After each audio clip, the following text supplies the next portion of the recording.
ప్రపంచవ్యాప్తంగా పలు దేశాల్లో ఫుడ్ ఫెస్టివల్స్ జరుగుతుంటాయి. ఆయా దేశాల్లో ఫేమస్ రెసిపీలను ఆ సందర్భాల్లో వండి వడ్డిస్తూ ఫుడ్ లవర్స్ ని ఆకట్టుకుంటారు. అలాగే ఒక్కో దేశంలో ఒక్కో రకమైన రెసిపీ లేదా కూరలు పాపులర్ గా ఉంటాయి. అలాంటి ఒక్క మాంసాహారం కోసం ఆ దేశానికి ప్రపంచవ్యాప్తంగా జనం వస్తున్నారు. అవును, అది మరెక్కడో లేదు, స్పెయిన్ దేశంలో ఉంది. ఆ నగరం పేరు లైడా. ఏటా వసంతకాలంలో జరిగే నత్తల కూర ఆరగించడం కోసం జనం దేశ విదేశాల నుంచి లక్షలాదిగా తరలివస్తారు. ఈ సీ ఫుడ్ అంటే అక్కడి వారికి అంత ఇష్టం కాబట్టే దాన్నో పండగలాగా ప్రతి సంవత్సరం నిర్వహించుకుంటారు. ఏటా వచ్చే ఈ ఉత్సవాన్ని అప్లెక్ డెల్ కారాగోల్ అని పిలుచుకుంటారు. ప్రతి స్ప్రింగ్ సీజన్ లో 2 లక్షల మందికి పైగా సందర్శకులు లైడా నగరానికి విచ్చేసి ఆవురావురంటూ నత్తల రెసిపీలను ఆనందంగా ఆరగిస్తున్నారు. వరల్డ్ ఫేమస్ ఫుడ్ ఫెస్టివల్ లాగానే అప్లెక్ డెల్ కారాగోల్ జరుగుతుంది. అక్కడ ప్రధానంగా నత్తలతో చేసిన వంటకాలనే వడ్డిస్తారు. ఉత్సవం మొదలు కాగానే అక్కడ వీధుల్లో నత్తల కూరలు గుమగుమల్లో గుంబాలిస్తుంటాయి. అక్కడ నత్త మాంసం వండే బార్బెక్యూ పొయ్యలు నోరూరించే స్మోకీ స్నేల్ వంటకాల పొగలు కక్కుతుంటాయి. బార్సిలోనాకు పశ్చిమాన 130 కిలోమీటర్ల దూరంలోని వాయవ్య స్పెయిన్ లోని లైడాలో లా అప్లెక్ డెల్ కారాగోల్ పేరుతో ఏటా ఈ పండుగ జరుగుతుంది. ఉట్టి మాంసం తింటే మజా ఏముంటుంది? అందుకే ఈ ఫుడ్ లవర్స్ కోసం అక్కడ సకల సౌకర్యాలను అందిస్తున్నారు. ఆ ప్రాంతాన్ని సమీపిస్తున్న కొద్దీ 119 బృందాలు వాయించే సంగీతపు హోరు జోరుగా వినిపిస్తుంటుంది. గుంపులుగా వచ్చే జనం పార్టీల కోసం వేసుకున్న టెంట్లలో ఓ సైడ్ కు మద్యం బాటిళ్లతో నిండిన బార్, కట్టెల పొయ్య, భోజనం బల్ల ఉంటాయి. ఇక్కడ స్నేహితులు, కుటుంబ సభ్యులు కూర్చుని నత్తల విందు చేసుకుంటారు. ఈ విందులో అతిథులందరూ తెల్లవారే వరకు డాన్స్ చేస్తూ సంతోషంగా గడుపుతారు. ప్రతి సంవత్సరం అంటే మే 24 నుంచి 3 రోజుల పాటు జరిగే ఈ పండుగకు 15 మంది పార్టిసిపెంట్స్ వస్తుండగా వారి ప్రోగ్రాంలను చూసేందుకు 2 లక్షల మంది రావడం పెద్ద ఆశ్చర్యం కలిగించే విషయం ఏమీ కాదు. అయితే ఓ ప్రాంతానికి చెందిన స్పెషల్ ఫుడ్ ను తినడంతో పాటు అసలు ప్రపంచంలోనే అతిపెద్ద నత్తల విందు ఎలా ఉంటుందో తెలుసుకోవడానికి వీరంతా వస్తారు. నత్తలను తినడంతో పాటు తాగడం, డాన్స్ చేయడమే ఈ ఉత్సవంలో ముఖ్యమైన విషయం అంటారు లైడా నగరవాసులు. ఈ పండుగలో పాల్గొనే బృందాలను స్థానిక భాషల్లో పెన్యాలు అంటారు. అందరూ ఒకే విధమైన సమయాన్ని పాటిస్తారు. మధ్యాహ్నం 2 గంటల 30 నిమిషాలకు భోజనం, రాత్రి 10 గంటలకు డిన్నర్ తప్పనిసరిగా చేస్తారు. ఆ మధ్య కాలంలో డాన్స్ ప్రత్యేకంగా ఉంటుంది. కొన్ని పెద్ద పెద్ద బృందాలుగా వచ్చిన వారు మాత్రం ప్రొఫెషనల్ గా నత్తల వంటలు వండే షెఫ్లను నియమించుకుంటారు. మరికొందరు బృందాలుగా ఏర్పడి తమలో తామే వంట పనులు ఎంజాయ్ చేసేందుకు ఏర్పాట్ల పనులను విభజించుకుంటారు. ఈ ఉత్సవంలో నత్తలు ఇతర ఆహారం ముఖ్యమైనది అయినప్పటికీ స్నేహితులను తిరిగి కలుసుకోవడం మరో మంచి విషయంగా ట్రావెలింగ్ ఏజెన్సీలు నిర్వాహకులు చెప్తున్నారు.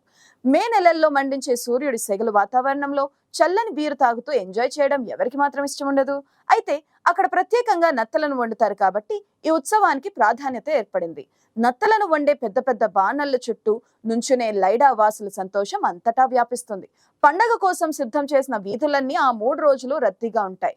పార్క్ క్యాంప్ ఎలిసినిలో ఉత్సవం జరిగే మైదానం మీదుగా నడుస్తున్నప్పుడు నత్త వేషధారణలో కొందరు సరదాగా గడుపుతారు. అయోలి అనబడే నత్తల నుంచి తయారు చేసే సాస్ విషయంలో పోటీలు జరుగుతాయి. పిల్లలతో సరదాగా నత్తల పోటీలు నిర్వహిస్తుంటారు. సహజంగా నత్తలు చాలా భారంగా కదులుతాయి. ఎప్పుడో చిన్నప్పుడు ఏ పొలం గట్టు దగ్గరో, పంట కాలువల్లోనో, చెరువుల్లోనో నత్తలను అందరూ చూసే ఉంటారు. పల్లెల్లో ఉన్న వారికి వీటి గురించి ప్రత్యేకంగా చెప్పనవసరం లేదు. కానీ సిటీలో చాలా మంది వీటి టేస్ట్ కాదు, వాటిని తినడంతో పాటు పోషకాల గురించి కూడా తెలియదు. కొంతమంది అయితే వీటిని ఇప్పటి వరకు చూసే ఉండరు. అంతెందుకు, వీటి పేరు తెలియని వారు కూడా నేటి జనరేషన్ లో ఉన్నారు. అదిరే రుచితో పాటు వీటి తినడం లభించే ఆరోగ్య ప్రయోజనాలు చాలానే ఉన్నాయి. ఇప్పుడు ఇవి విరివిగా లభించే సీజన్ కూడా కావడంతో నత్తల ప్రియులు ప్రపంచవ్యాప్తంగా పండగ చేసుకుంటున్నారు. అందుకే చాలా మంది కాటాలాన్ వాసులు నత్తలను వినోదం కంటే కూడా ఆహారంగానే బెస్ట్ అని అంటారు. నత్తలు లైడా నగరపు సంస్కృతిగా మారింది. అక్కడి వారికి పక్కనే సముద్రం ఉండడం వలన వారికి అదో ప్రత్యేక ఆహారంగా మారింది. స్నేహితులు, కుటుంబ సభ్యులతో కలిసి కూర్చుని షేర్ చేసుకుంటూ తినే ఈ సీ ఫుడ్ అంటే వారికి చాలా ఇష్టం. మా జీవితాంతం నత్తలను వండుతూనే ఉంటాం, తింటూనే ఉంటాం అంటూ లైడా వాసులు చెబుతున్నారు. ఈ ఉత్సవానికి ప్రవేశ రుసుము లేదు. ఇక్కడకు వచ్చే సందర్శకులు ఏ బృందంలో భాగం కాకపోయినా పర్వాలేదు.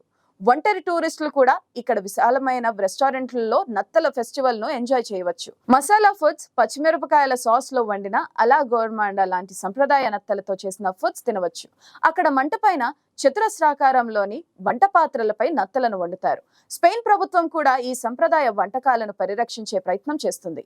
నత్త ఓ ఖాళీ కాన్వాస్ లాంటిది. మీరు ఏ రుచిని జత చేరిస్తే అది దాన్ని చక్కగా సంగ్రహిస్తుంది.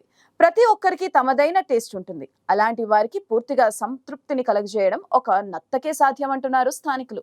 మనకు చేపల్ని, రొయ్యల్ని గురించి బాగా తెలుసు. కానీ మురికిగా ఉండే నత్తలు, పెంకుల్లోని మాంసం గురించి అంతగా తెలియదు. నత్తలతో చేసిన అలా లౌనా వంటకాన్ని తినడం ఆసక్తికరంగా ఉంటుంది. విదేశీయులకు దాన్ని ఎలా తినాలో తెలియదు. స్థానికులు మాత్రం పొడవైన టూత్ పిక్లను ఉపయోగించి పెంకు భాగాన్ని తొలగించి నత్తను బయటకు తీసి తింటూ ఆ రుచికి లొట్టలేస్తుంటారు. అయితే ఇటువంటి కుస్తీలు పట్టలేని వారి కోసం కాట్ టమాటో సాస్, బూటిఫర్రా లాంటి సంప్రదాయ కాటలన్ సాస్లు కూడా అందుబాటులో ఉంటాయి. ఈ ఉత్సవంలో కేవలం పెద్ద ఎత్తున ఆహారమే కాదు, కాటలస్ సంస్కృతిపై ఓ క్రాష్ కోర్సును కూడా అందిస్తారు. మనుషులు ఒకరిపై ఒకరు నిలబడుతూ పెద్ద టవర్ల ఏర్పడటాన్ని, అలాగే సంప్రదాయ నృత్యమైన సర్దానాను చూసి సందర్శకులు ఉల్లాసంగా గడుపుతారు. ఇటీవల సంవత్సరాల్లో పెన్యాల్లో భాగంగా కాని వారికి వినోదాన్ని అందించే ఏర్పాట్లను మెరుగుపరుస్తున్నారు. ఈ వినోదంలో భాగంగా సంగీత కచేరీలు, ఓపెన్ ఎయిర్ డాన్స్ ఫ్లోర్లను అందుబాటులోకి తెచ్చారు. ఈ పండుగకు చాలా మంది దగ్గరలోని నగరాల నుంచి వస్తారు. అలాగే హై స్పీడ్ రైల్ కనెక్షన్ ఉన్న మాడ్రిడ్, ఇతర ప్రాంతాల నుంచి కూడా ప్రజలు వస్తున్నారు. నిజానికి అప్లెక్ జాతీయ పర్యాటకుల ప్రయోజనాల దృష్ట్యా ఈ ఉత్సవానికి త్వరలోనే అంతర్జాతీయ గుర్తింపు పొందే అవకాశం ఉంది. ప్రస్తుతానికి ఈ ఏడాది ఈ నత్తల పండుగ ఓ రికార్డును బద్దలు కొట్టింది. అదేంటంటే, ఈ ఏడాది ఉత్సవాల కోసం ప్రత్యేకంగా 15 టన్నుల నత్తలను ఉపయోగించారు. వాటిని రకరకాల రెసిపీలుగా తయారు చేసి ఎంజాయ్ చేశారు. వీకెండ్ సమయంలో లైడా నగరం నత్తలనే ఊపిరిగా చేసుకుంటుండడం ఈ స్నేల్ ఫెస్టివల్ స్పెషాలిటీ. ఈసారి పెరిగిన జనం కారణంగా నగరంలోని ప్రతి రెస్టారెంట్ 2 సార్లు వంట చేయాల్సి వచ్చిందని చెబుతున్నారు నిర్వాహకులు. ఏటికేడాది ఈ ఉత్సవం విస్తరిస్తుంది. ఈ అప్లెక్ పండుగ కొత్త రూపాలను సంతరించుకుంటూ ఎదుగుతుంది. తరచూ విస్మరణకు గురయ్యే కాటలాన్ ప్రాంతానికి చెందిన విభిన్నమైన స్ఫూర్తిని ఈ ఉత్సవం కాపాడుతుంది.